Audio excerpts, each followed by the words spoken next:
ஸ்ரீ குருப்பியோ நமக. நமது அமிர்தவாணி யூடியூப் சேனலுக்கு அன்பர்களை அழைக்கின்றோம். தற்பொழுது இந்த கொரோனானுடைய தாக்கம் அதிகமாக இருக்கின்றது. இந்த வீச்சு அலையாக ஒரு விபரீதத்தை நோக்கி சென்று கொண்டிருப்பதாக வல்லுநர்கள் சொல்கின்றார்கள்.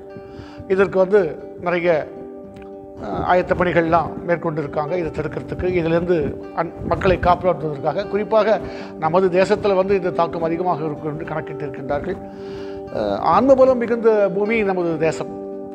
இந்த இடத்துல இது மாதிரி இருக்குன்றது ஒரு பெரிய விஷயம். விஞ்ஞானிகள், இந்த ஆராய்ச்சி செய்யக்கூடியவர்கள் இதை நல்லாவே அப்ரோச் பண்ணிட்டு இருக்காங்க.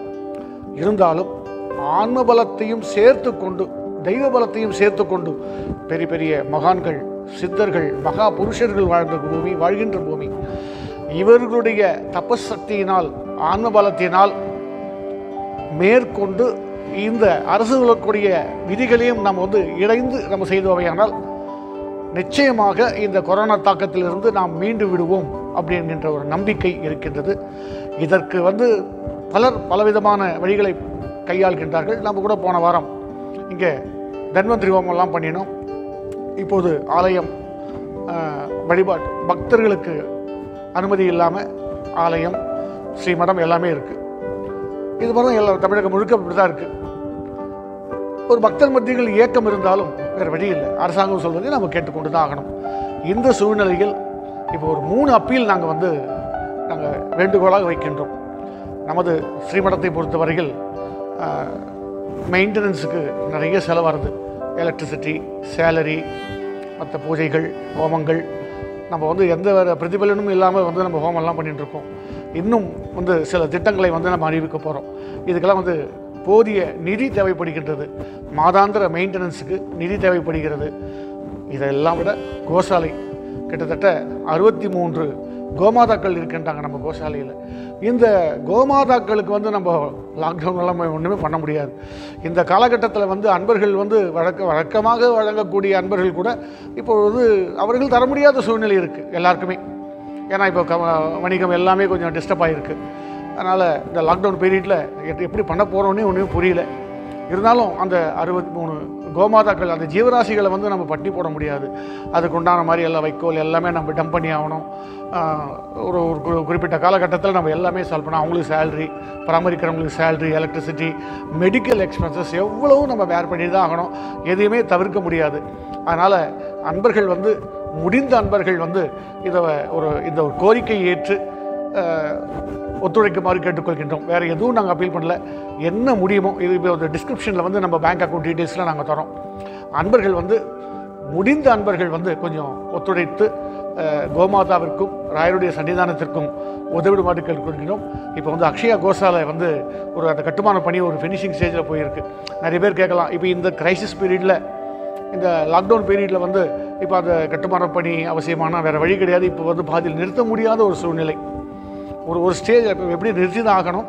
ஆனால் இப்போ உடனடியாக நிறுத்த முடியாது. ஏன்னா மற்ற பொருட்கள்லாம் கடைகள் கிடையாது. ஆனால் இப்போ சில இதெல்லாம் இப்போ முடிச்சு ஆகணும்னு ஒரு நிர்பந்தம். அது இன்னும் இந்த ஒரு வாரம் 10 நாளைக்குள்ளே ஒரு கிட்டத்தட்ட ஒரு 70% பணி முடிச்சாகணும். அதை மேற்கொண்டு வேணால் நம்ம கொஞ்சம் தாமதப்படுத்தலாம். இப்போ தாமதப்படுத்த முடியாத ஒரு சூழ்நிலை. எனவே அந்த ஒரு கட்டுமான பணிக்கும் ரொம்ப அற்புதமான ஒரு சூழலில் அங்கே கோசாலை அமைந்துருக்கு. 90 அடிக்கு 27 அடி அப்படின்ற இதில் ஒரு பிரம்மாண்டமாக பண்ணிட்டுருக்கோம். அட்ஜசன்ட் லேண்டெல்லாம் கூட சேலுக்கு வருது ஃப்யூச்சரில். ரொம்ப அற்புதமாக போயின்ட்டுருக்கு.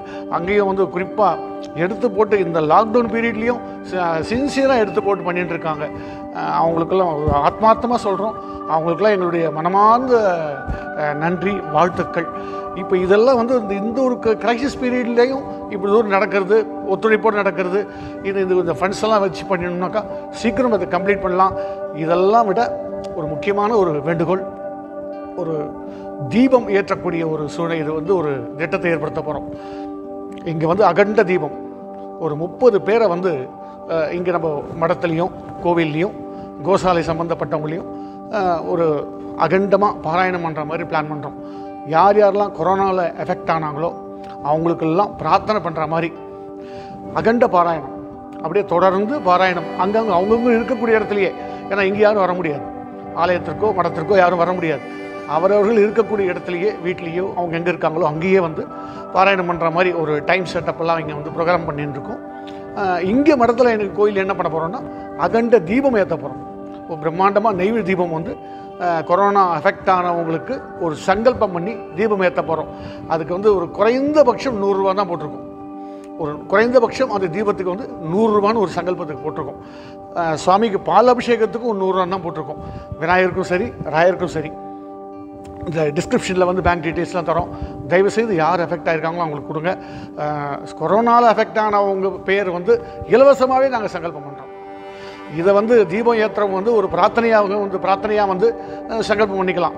பட் கொரோனாவில் அஃபெக்ட் ஆனவங்க வந்து யாரும் தயவுசெய்து காசு கொடுக்க வேண்டிய அவசியம் இல்லை. கொடுத்தா நன்கொடையாக கொடுத்தா நாங்கள் வரவேற்கிறோம்.